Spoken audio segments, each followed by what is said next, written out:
What's up, guys? Welcome to your 8th Android tutorial with me, Travis, for the new Boston.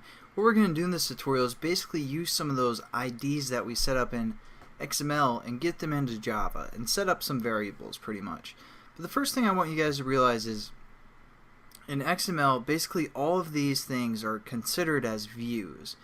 That's why we saw this text was called text view. Button even is from the view class. Basically all these things are from the view class. You can pretty much think of it like that, and they all are pretty much considered views. Now that will make sense when we get into Java. So let's open up our starting point Java class within our package under our source folder. And if you guys have no programming background, that's pretty much fine. We'll get into the Java as we go, but the first thing I want you guys to do is go right below this line. And like I said, I'm not right now I'm not going to explain too much about what this is and how Java works, but basically what this is this is our class, and the ending bracket is right here, and within our class we have a method called onCreate. So that's all you guys need to know for right now. Don't look into it too much. For the most part, you see the public, the class, you're like, whoa, what's going on? Void, but don't worry about it. What we're going to set up is just basically some variables. So the first variable we're going to set up is going to be an integer. It's going to be our counter item, basically a number, and we're going to keep track of our total. So basically when you're programming, that is called an integer. An integer is a whole number, like a 1, 2, 3, 4, a -1, such as that. And to define your variable, basically you tell you give it a type, what type you want, which would be an integer, and then you give it a name. So what we're going to do is type int, which stands for integer, again as for a number, and we're going to call this integer counter. That's just the variable, that's the name that we're giving the variable. We aren't setting it equal to anything, but we're just setting up our variables. Now we're going to define a button as well, because we have two buttons, an add button and a subtract button, and so we're going to say button add. And again, I hope you guys noticed that I put a semicolon after both of these lines. That's kind of standard in Java. After each line you want to put a semicolon. And we're getting an error for a button. So basically what I want you guys to do is hover over the button, and you can see we need to import the button, which basically is a class from the Android.widget packet. Again, under this 2.2, there's a package called Android.widget. So that's where the button's located, and so we can use some of the methods. We need to import it. The import comes up here, right here, Android.widget.button. So now we can use the methods from the button class.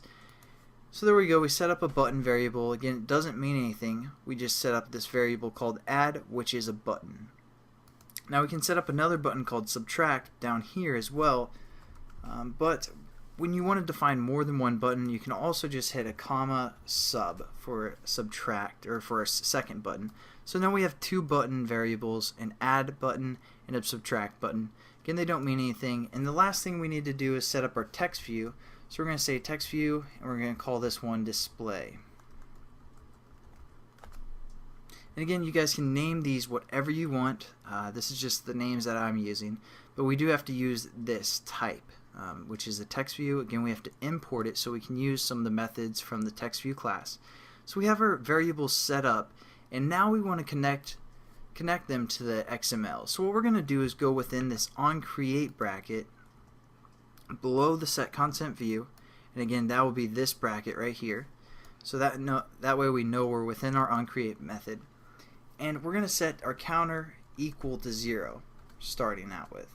So it's pretty simple, just counter equals 0 and then semicolon, and now that set up our variable counter to 0, and again this variable is an integer, and our program's going to know that now that we're working with a number for the most part. And now we also need to set up what our add button is equal to, and to do this it might be kind of confusing jumping right into setting up references right away, but don't make it confusing, and we'll get into this in more detail later, but just within parentheses put button, basically meaning that we're going to use this as a button, and we're going to say find view by ID, just like that. Find view is capitalized, by is capitalized, and ID is I is capitalized. So basically we're finding the view by the ID. And again, all those things are views, the button's a view, text view's a view, and we're going to find that view by the ID of that view. So we're going to put within parentheses r.id dot, and then we have our IDs that we set up in the XML in the last tutorial.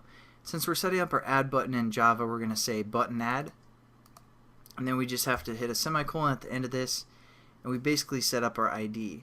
Now to set up again, or we basically set up the connection between XML and Java. So it's pretty simple for the most part. We're also going to do sub equals pretty much the same thing, just for repetition's sake, but find view by ID, and we're going to use a different ID because we need to reference the ID of the sub button. So that's going to be button sub, and then just a semicolon. And we also need to set up our text view. So we're going to say, whoops, display, which is again a text view type variable. We're going to set that equal to, within parentheses, text view, and find view by ID. You guys will get pretty familiar with the find view by ID method, but as for now, I know I'm going fast and I'm not really explaining too much, but hopefully you guys kind of pick up on something. Again, we'll go back over some of this stuff so it's a lot clearer, or a lot more clear I should say, but basically now we set up what our variables are equal to in XML, so when the person touches one of those buttons, we know that it was touched for the most part. So thanks again for watching, guys. I know we went through this quickly and I didn't really explain any of the Java, or even what these, why it's in parentheses like this, or what this method is, but hopefully you guys picked up something, and trust me, you'll understand everything as you go throughout the series. Have a good one, guys.